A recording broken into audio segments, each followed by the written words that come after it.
Hello বন্ধুরা, শীতের মৌসুমে কেমন আছো? আশা করছি সবাই ভালো আছো। যত বেশি করে শীত বাড়ছে ততই আমাদেরকে পিঠেপুলি খেতে ইচ্ছে করছে। আর বিভিন্ন ধরনের পিঠেপুলি তো আমরা দু একবার করে সব পিঠেপুলিগুলো ট্রাই করেছি।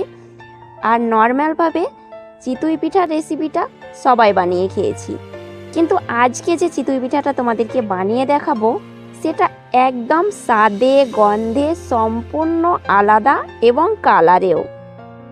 তাই তো আজ তোমাদেরকে খুব সহজে ঝটপট বানিয়ে দেখাবো ধনেপাতা দিয়ে চিতই পিঠার রেসিপি। আর কিভাবে বানাচ্ছি তোমরা অবশ্যই দেখতে থাকো।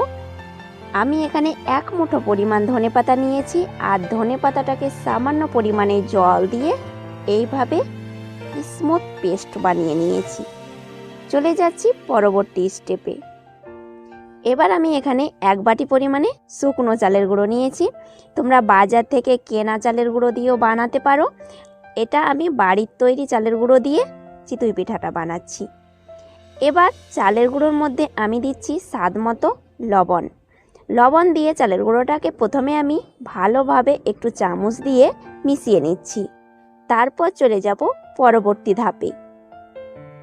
এবার আমি চুলোর মধ্যে একটা প্যান বসিয়ে দিচ্ছি 1.5 কাপ পরিমাণে জল। জলের পরিমাণটা আমি একটু বেশি দিচ্ছি গরম করতে। জলটা একটু গরম হওয়া পর্যন্ত অপেক্ষা করব। আর দেখো বন্ধুরা, এইভাবে যখন জলের নিচের বাবলসগুলো ওপর দিকে উঠতে শুরু করবে আর জলটা ফুটে যাওয়ার একটু আগে আমি নামিয়ে নিচ্ছি। সেই গরম জল আমি চালের গুঁড়োর মধ্যে অল্প অল্প করে দেব আর মাখিয়ে নেব। আর বন্ধুরা, চিতই পিঠা তোমরা ছিদ্রযুক্ত বানাতে চাইলে মেন কাজ হচ্ছে এই চালের গুঁড়োটা ভেজানো। চালের গুঁড়ো কিভাবে ভেজালে তোমাদের ছিদ্রযুক্ত পিঠে পারফেক্ট বানাতে পারবে শুধু এই ভিডিওটা পুরোটা দেখলে। একদম ফুটন্ত গরম জল দেবে না, ফুটে আসার একটু আগে নামিয়ে সঙ্গে সঙ্গে চালের গুঁড়োর মধ্যে একটু একটু করে ঢালবে আর এইভাবে মাখাতে থাকবে। তোমরা একসঙ্গে জল ঢেলে মাখাতে থাকলে ব্যাটারটা পাতলা হয়ে যাবে আর পারফেক্ট পিঠে বানাতে পারবে না। আমি 4 থেকে 5 বার একটু একটু করে জল দিয়েছি আর মাখিয়ে নিয়েছি। দেখো, ব্যাটারটা এই রকম থিকে বানিয়ে নিতে হবে। এরপরে যে ধনেপাতার পেস্টটা আমি বানিয়ে রেখেছিলাম সেই পেস্টটা দিয়ে দিচ্ছি।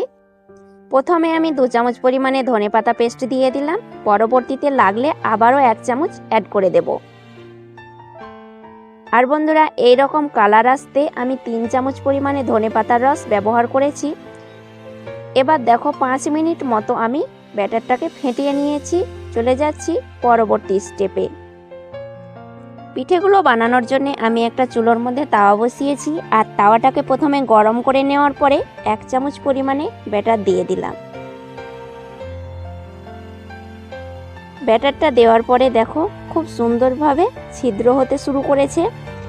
এবার একটু ছিদ্র হওয়ার পরে আমি ঢাকনা দিয়ে ঢেকে দিচ্ছি। একটু ঢাকনা দিয়ে ঢেকে দিলে পিঠেটা তাড়াতাড়ি তৈরি হয়। কিছুক্ষণ পর ঢাকনা তুলে দেখে নেব। দেখো পুরোপুরি পিঠেটা রেডি হয়ে গেছে। এবার আমি উঠিয়ে নিচ্ছি। একটু কাছ থেকে দেখাচ্ছি, দেখো বন্ধুরা কতটা সুন্দর হয়েছে। আবারও আমি একটা পিঠে বানিয়ে তোমাদেরকে দেখাচ্ছি। প্রথমে তাওয়াটাকে ভালোভাবে গরম করে নেবে, তারপরে ব্যাটারটা দেবে প্রত্যেকটি পিঠে বানাতে। এবার 1 চামচ ব্যাটার দিয়ে দিচ্ছি। আর বন্ধুরা, তোমাদেরকে যে এই পিঠেটা আমি ঢাকা না দিয়ে দেখাবো, দেখো খুব সুন্দর ছিদ্র হতে শুরু করেছে। আর ঢাকা না দিয়ে তোমরা পিঠে বানালে ছিদ্রটা একটু বেশিরভাগই হয়। দেখো খুব সুন্দরভাবে আগের পিঠেটার থেকে বেশি ছিদ্রযুক্ত হয়েছে। এবার আমি পিঠেটাকে উঠিয়ে নিচ্ছি। কাছ থেকে দেখাচ্ছি, দেখো কতটা সুন্দর হয়েছে, কালারটা খুব ভালো এসেছে। এইভাবে তোমরা পিঠে বানিয়ে নিতে পারবে ঝটপট। আর বন্ধুরা, ঢাকা সঙ্গে সঙ্গে তোমরা দিতে পারো, কিন্তু তাতে ছিদ্রটা একটু কমের ভাগই হয় আর পিঠেটা তাড়াতাড়ি হয়।